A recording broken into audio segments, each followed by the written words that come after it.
I'm Torsten Krebs, an amateur flautist who suffered an injury. And this is Thomas Sheeran, who has made the contraptions which have helped me overcome that injury. We were to be three. Emily Nunn, unfortunately, has a family emergency. So we will be winging it to a certain extent, covering that space, and I'll hand over to Thomas. Thank you. Hello, everyone. Good morning. I'm Thomas. I come from Switzerland, and it's a great honor to be here together with Torsten and Emily in mind. We're talking about the development of the shoulder adaptation from the first idea to what we have now. I've never spoken in English to an international audience, so please, I hope you don't mind if I read my speech from my phone. I'm a technical engineer, and my challenge right now is to summarize a development story of 8 years within 5 minutes. So please, if you have questions, technical questions to me, you may ask me in the coffee breaks, the whole weekend and beyond. Technical evolution always needs an initial spark into a kind of unpractical, inconvenient, sometimes bad or unacceptable situation. The Swiss pioneer and psychologist Bertrand Piccard said, "Not knowing what is really possible forces you to be creative." And then you need courage to start a challenge, sometimes without knowing how it will turn out. But in your challenge, you will have always a result after each step. You will always have success, positive or negative. Positive, yeah, it works, wonderful. Negative, not knowing what is really possible forces you to be creative. So it's positive. In other words, if you're embarking to discover new land in a sea, you must be ready to lose sight of the horizon. As an amateur trombonist, I've been playing my trombone for about 45 years. I never made any thoughts about music making with physical impairment until 2017, when I approached Omi's intentions and aims by a coincidence. I'm always learning so much from videos of musicians. And I listened to Omi's interviews with Alison Balsam and Martin Fröst, interested in their knowledge, and I immediately realized the real topic and depth of these conversations. From this point, my thoughts started to interrupt my practice routine, and when I imagined how I would play my trombone with only one hand. 2018, I entered the competition with the shoulder mount for trombones, without knowing anyone who needed such an adaptation right away. I thought, if there is only one person sometime in history of mankind needing such an adaptation, it's worth doing it. And that was the beginning of a series of inquiries and projects. 2019, Rachel came to a conference in Bern, similar to this one, a bit smaller. While chatting together, she came up with the idea to support Martin Visser's wonderful one-handed flute with this sort of adaptation. I myself, I can't play the flute, and I couldn't assess this idea right away. But after our chat, she put the instrument in my hands and said, "See you next year in Berlin." But then we had the pandemic.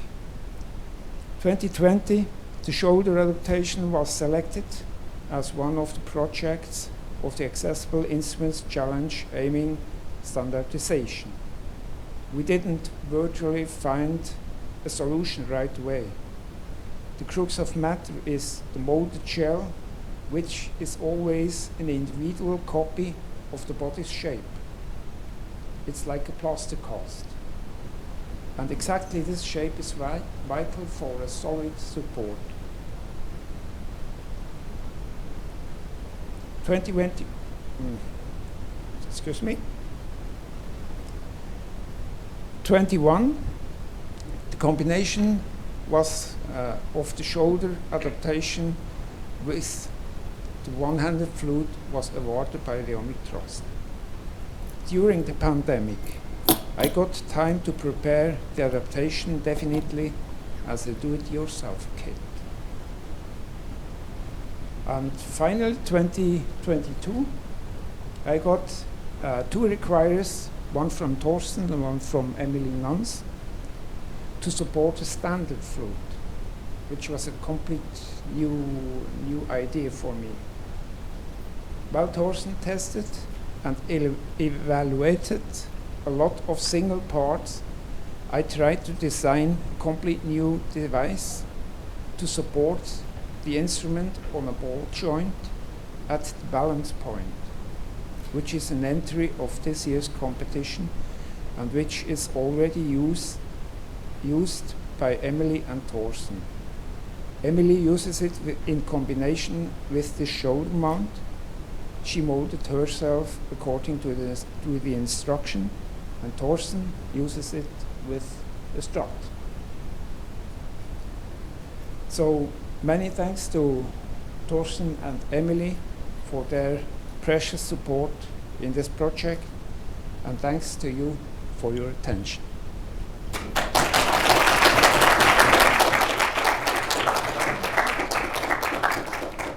Okay, well, I'll just give a little background on myself. I am not a professional musician. It was never more than a dream. I had to get real about this. There are as many flute players in the world as there are violinists, and only a fraction of the number of positions. But I love to play. I also love to go whitewater kayaking, and for many years I did both. It came a time in my life, are we on there yet? Came a time in my life when I put the flute aside to focus on my whitewater kayaking because I had the opportunity, and I was told by coaches that I had what it probably took to really go somewhere. So I put the flute aside, regrettably, focused on whitewater kayaking. Should be anyway. As happens with any outdoor serious adventure sport, I hurt myself from time to time. But there was a very serious injury when I flipped over in a river with a lot of rocks, and Eskimo rolled back up successfully, but the paddle extended out on this position, hit another rock and got wrenched out from under me, and ow. I had torn both those of you who know a little bit of shoulder anatomy, there are 4 small muscles called the rotator cuffs. I had torn 2 of them, infraspinatus and supraspinatus, which required surgery and some 6 to 7 months of slow recovery. I then had surgery on the other side because it was an accident waiting to happen. And whilst my kayaking career was not over, certainly I was no longer capable or safe to race, and toned that down and finally thought I can now go back to my flute playing. That was okay, but for a while, as happens to everybody, I fell over from time to time. You trip on a carpet, you slip off a bicycle, and put the arm out to protect yourself. Ooh. After that happened one too many times, holding up the flute became a problem. Now this is it's not unique to the flute that you have to hold it sideways. A clarinet or an oboe would have been no problem. If I played the bassoon, I could have sat on a seat strap and the weight is held, but I play the flute. There are a number of possible commercially available adaptations, including, I'll go back a bit. The flute is held out to the side. There are a number of commercially available adaptations, including an L-shaped head joint, which holds the flute here. The problem is that, to put it politely, I'm an amateur, but I'm a very advanced amateur. This head joint alone is a very valuable piece of equipment. The L-shaped head joint was just not giving me the performance that I get from this thing. So I looked at other possibilities. Now, there have been people playing the flute on the left side of their body since at least the mid-1800s. Franz and Karl Doppler, two brothers from Hungary. One played on the left and the other played on the right. And they too, but to have a flute made for the left-hand side means a personally made instrument at that sort of expenditure. I wasn't comfortable that having to, the previous speaker mentioned having to relearn, having a piano strung the other way around and how challenging that can be. I wasn't comfortable, I was ready for that challenge. Then I read in the British Flute Society's magazine, Pan, about Thomas and his inventions and devices, and I thought this is probably going to be the way to go. So, there are commercially available supports for bass flutes and alto flutes, but neither of them fitted a standard C concert flute very well at all. The need is to support the flute out to the side so that the weight of the instrument is not being carried by my shoulder. The first design, Thomas took this. Now, you don't need to have a belt with holes in it. It's just more convenient since I happen to have one. And I didn't buy for this. I actually thought, oh, it will work, just sitting in there, but then it digs into my, and I need to put a pad on it, and it's more movable. Right, so I choose to use this belt because I happen to have it. The lower part is one commercially available contraption, but it doesn't come with a bracket suitable for a concert flute. The upper part is from another commercially available contraption for a bass flute, but it comes just with a foot that you have to put on a table or something. Thomas worked out how to put the two of them together, and I now use this one with the much larger grip for an alto flute. I do not want to put that grip on that smaller concert flute, quite apart from the size. To make it stay on, you have to screw it on. And that's all fine. A bass flute or an alto flute is much stronger and heavier. That even the tiniest squeeze on the tube of that flute, and I've got a very valuable instrument that is damaged. So, what Thomas developed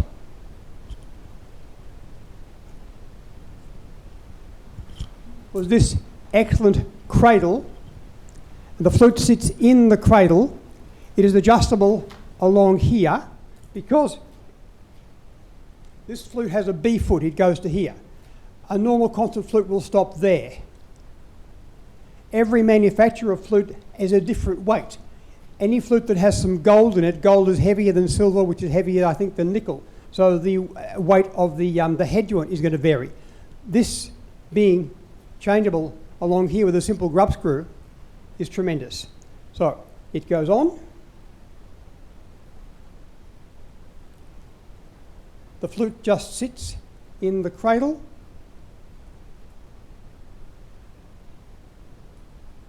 It doesn't need much to make it stay on. I just use a little elastic band.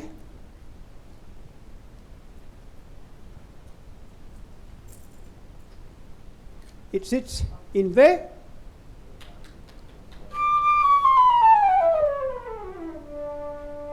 It is adjustable. It can move this way, that way. The only thing I can't really do is if I want to make it a little higher, I have to take the weight myself. From there, I don't have to carry any of the weight of the instrument. I can roll it in and out and sort of screw roll the foot in and out slightly. The higher register requires a little bit more coverage to not be sharp. The lower register requires a little bit further down into the flute, which means lowering it slightly.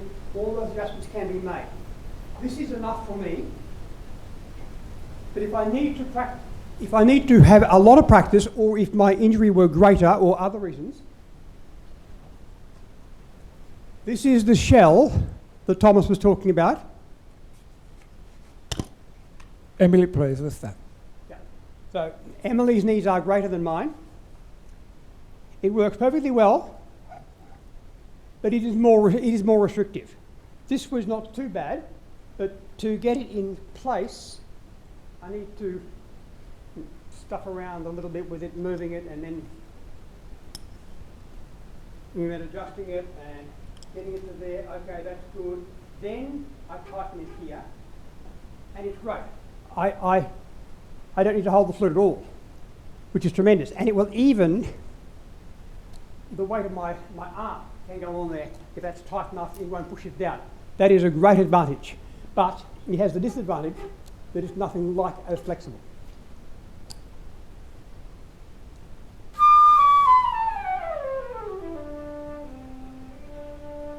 I can play it, but to me it compromises the tone because there is that extra clock there. Many people, for whatever reason, whose limitations are greater than mine, will find this the only way they can continue playing. Now, we spoke this morning, already before the conference, with a number of people in different instruments who need to have one that goes on this side, as does the trombone, yeah? Yep. So it can be adjusted. This one won't fit on that side of my body, but Thomas has one outside that you can have a look at, which will be usable for a violin or a viola that sits out this way, or a trombone that comes this way. So this has, these two contraptions together have the potential to extend, in my case, my fluting life, and for many people it will be to make the flute accessible for them. And it's the most important part of the whole thing is this adjustable cradle here.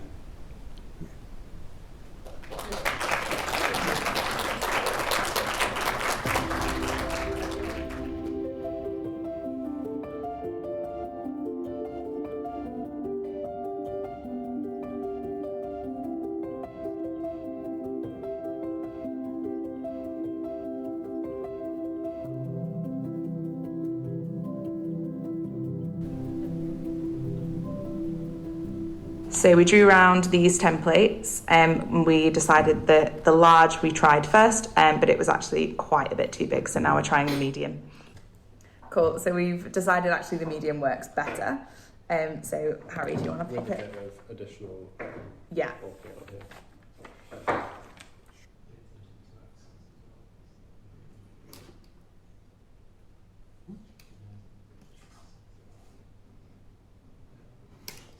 And now Harry's just sanding the edges. Cool. So it's not sharp. One PVC for the prototype is going in the oven at 100 degrees. We're putting it on baking paper, baking parchment, and we're putting it straight on the rack because we didn't have a baking tray that was big enough. And yeah, 100 degrees. Not touching anything. And we're making sure it doesn't touch anything in the oven. We've been putting it in the oven for 3 minutes at a time, setting a timer, and then taking it out, very quickly moulding it on us. It's not super hot. You hold it as well. That's it. So it's okay, like if it's touching your skin. Push quite hard. So we're just heat gunning the shell to do some minor adjustments.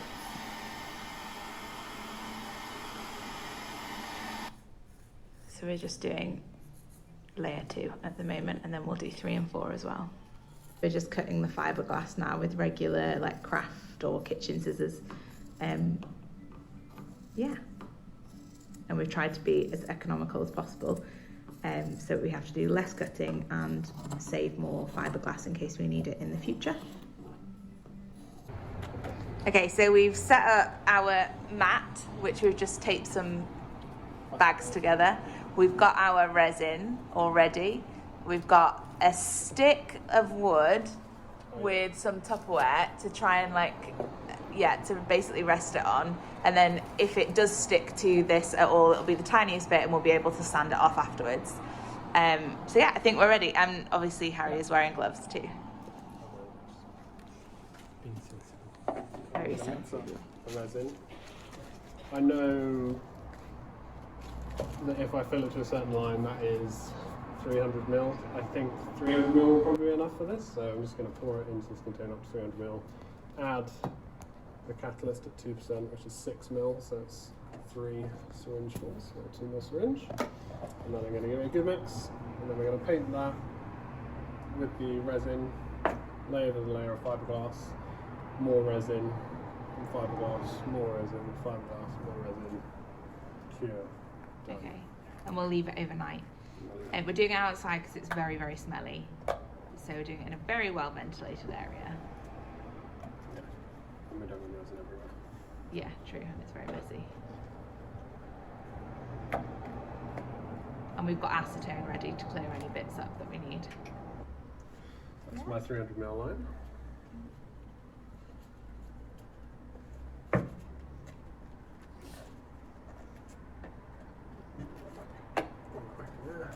Get the catalyst.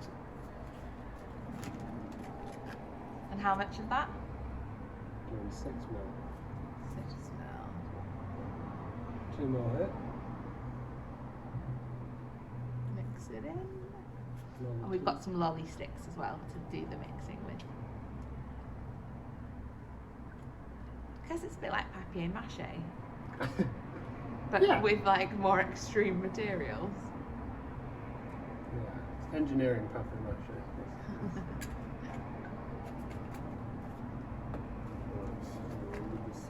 A very good mix. This is much runnier than I thought it was going to be actually. Mixy, mixy, mix.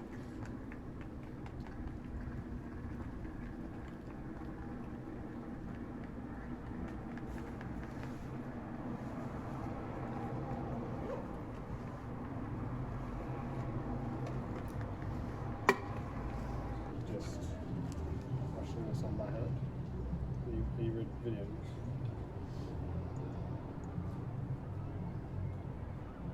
Okay, so that goes on first.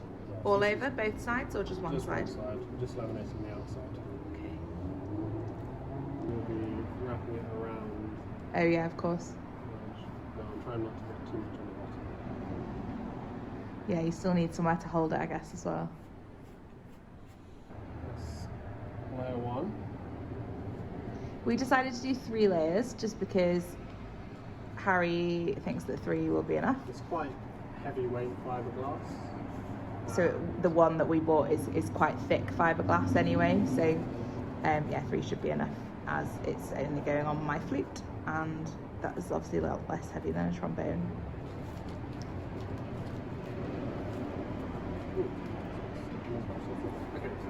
Okay. We're just going to go to town with the resin now. And then you just put the resin on top. Yeah. Okay. Make sure it's like fully saturated. Okay. So it's kind of soaking between all the fibres. It is like paper mache. It's kind of like paper mache. You should probably. I don't know So if we're you now know. just started the second layer. So we've just literally plonked the second bit of fiberglass fabric material Yeah, we're going to do it all in one. over the top, and we're going to do the edges all in one, just because it's a bit easier when we're holding it. So now we're going in with our second layer. So now Harry's just doing the edges, and he's using his hands, obviously with gloves on, to... Sorry? This is very messy. I probably shouldn't be using my hands, but Okay, well Harry's deciding to use his hands. He's gone rogue. I have got a bit. It's probably slightly easier with your hands anyway.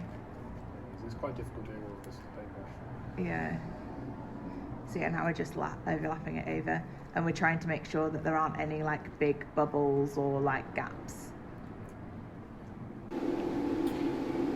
Okay, so this is a few months after the curing, but essentially all the fiberglass is on there, and now I need to go through the process of cutting it off like this, which I'm going to do with this Dremel and the cut off bit, and then I'm going to sand down all the sharp edges. All the edges cut and sanded. A few voids here, and the edges here where it hasn't filled in properly, so probably going to fill those back in with glue and then go for another round of sanding. I'm just going to take that surface finish off this, give the inside of it a clean down. Yeah, it's looking pretty good.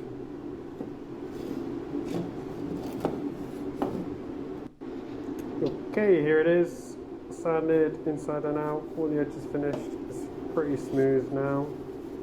So I'm just painting this with acrylic paint, as the fiberglass isn't the nicest colour, so we thought we'd brighten it up a bit. And the acrylic paint seems to... So now the shell is attached to the metal. It just took some bolts at the bottom and then another bolt here, and I found it most comfortable having, once this is on my shoulder, like this, having this bit going across the body and this bit going back. Then my flute just sits in this bit in here, like that, and then flute on top.